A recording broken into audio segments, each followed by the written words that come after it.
What's up, guys and gals? It's time for some opinion video.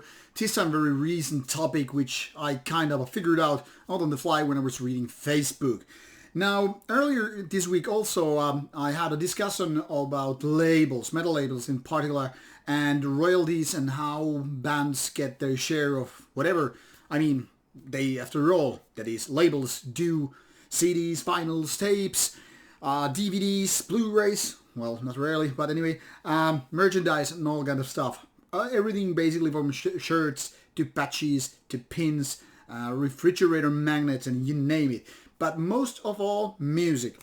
And there was a debate, or more like conversation on me game streaming and talking about this topic, like what the label is for. I mean, why label is in the first place for bands. That is, nowadays everybody wants to stream their music. Everybody wants to just digitalize everything. So no more CDs, no more vinyls, no more tapes. Why would you need a label? Now, for obvious reasons, there are some things like distribution, selling the product and all that stuff. That annoying business thing which so many bands hate, especially when we're talking about extreme metal. I mean, come on, black metal among all genres is the one that most dislikes the topic of selling things. You know, sellouts and all that are being debated for decades. Like, when you sell enough albums, when you sell long enough any kind of merchandise or just anything, you are on the verge of becoming a sellout. So it's kind of nice to outsource all that business activity, you know, to people who actually don't mind doing it and focus on the art, the music itself. Just play your instruments, do your lyrics, do your poetry, focus on creating those wonderful cover images, play the shows, wear corpse paint and all that stuff, and leave the business aside, and you're pretty much safe to go. Right. Now, usually labels do kind of the dirty work, I mean, but the important part also, that is, print the albums in question, no matter what the format is, and also merchandise, and also distribute. I mean, there might be a band coming from Finland, and it might have a Finnish label, but then you need to ship that music all over the world. There might be people from the United States asking, like, hey, where is that black metal album coming? I need it. How can I, order it? And the label is like, don't worry, we got you covered. You can place your order right here and just get it done. Or there's a local distribution service, by the way, where you can order the CD and LP and whatever merchandise you want, and they will distribute it. They will take less shipping, less time and all that stuff, so everything's taken care of. So suddenly we don't only have the band, we also have the label, we have the distribution. Now sometimes there's also PR agency, which then again communicates between the label, the band, and, well, us review guys, and, well, in general, journalists, basically the press, media, whatever you want to call it. Now, they all have their parts in the business, and we really can't have selling anything unless we call it a business. So just get over with it. That is, if you ever want to release something that includes money or other currency.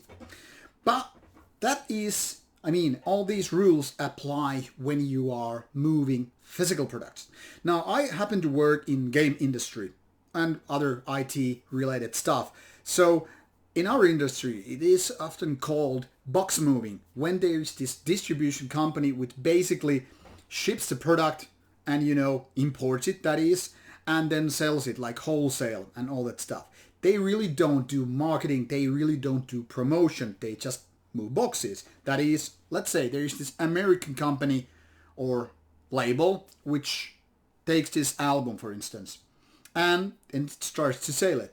So this box moving company is kind of a distribution which doesn't, have anything to do with the PR or marketing. They just, basically import the stuff, the albums or whatever, and sell it. Distribute to the wholesale companies. That is where people actually go, like record stores.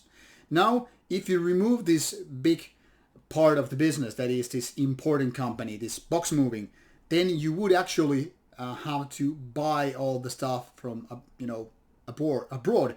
That is, these record stores would have to order individual albums and whatever from the label itself, which would mean, yeah, you cut the middleman and you cut the expenses. but then also the shipping per product will actually go higher. And that's how it gets complicated. Of course, you could just cut the middle guy called the label, and you could all buy from the band. But then there needs to be someone who is actually selling you the product. You need buyer and seller, don't forget that. And unless the band wants to be the one that sells, well, there's nothing to buy. So in essence, to the business to work nicely, you have to have all these elements so that the fan can over here maybe can actually buy what is happening over here. And you need these middle guys. But that applies when we're having these physical products. Like I said, you have the band, you have the label, you have the distribution company, you have maybe the record store.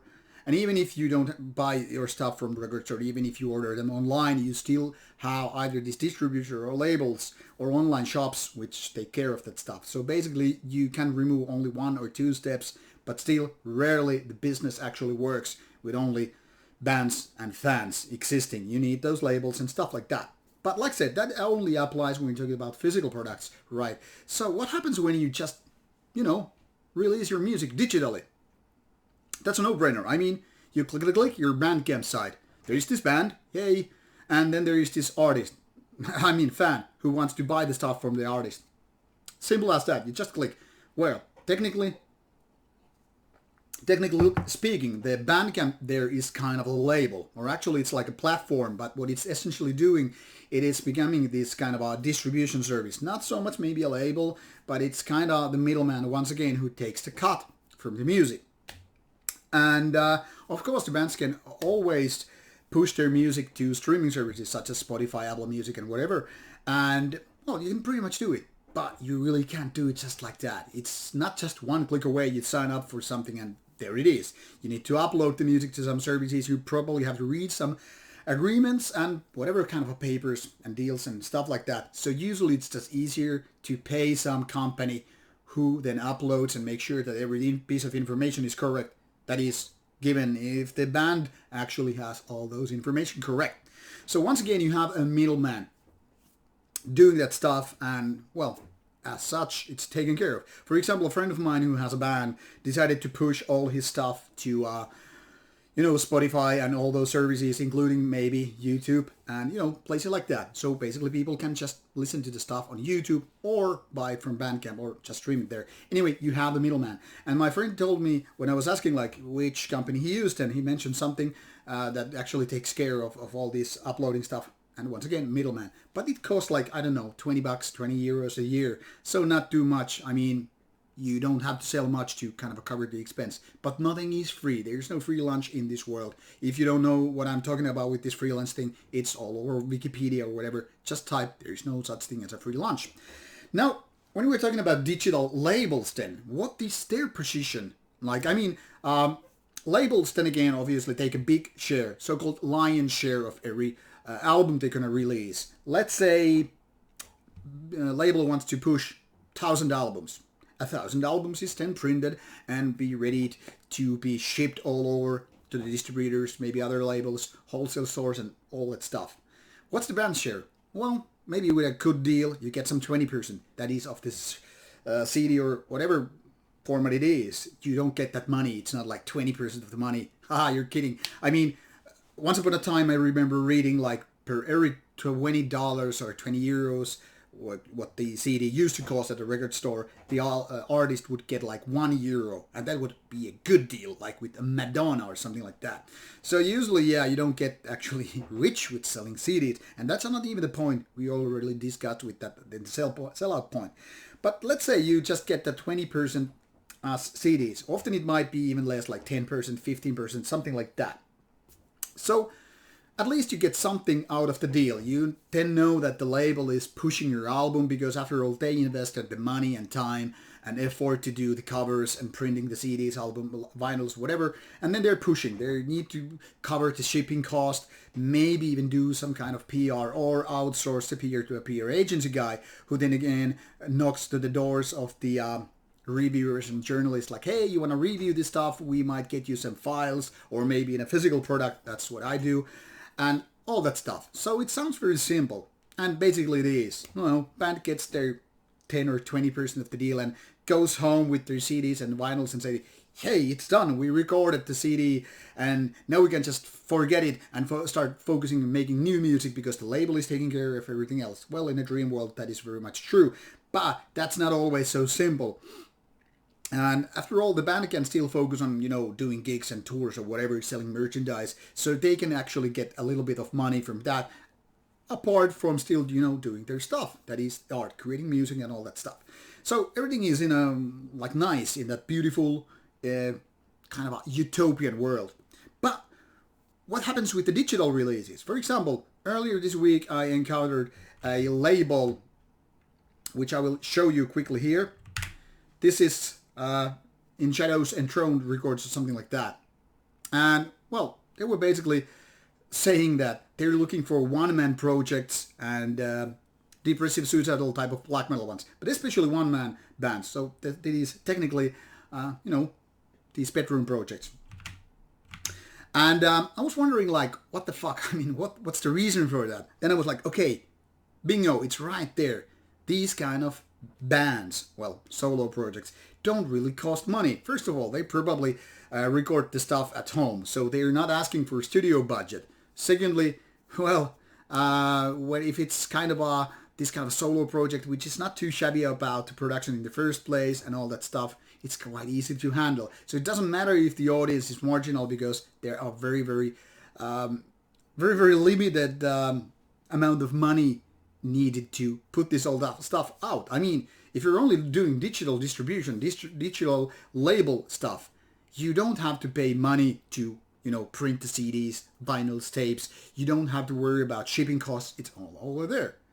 But then again, the question arises, why do you need a label in the first place to take care of that? And I got very simple answer to this.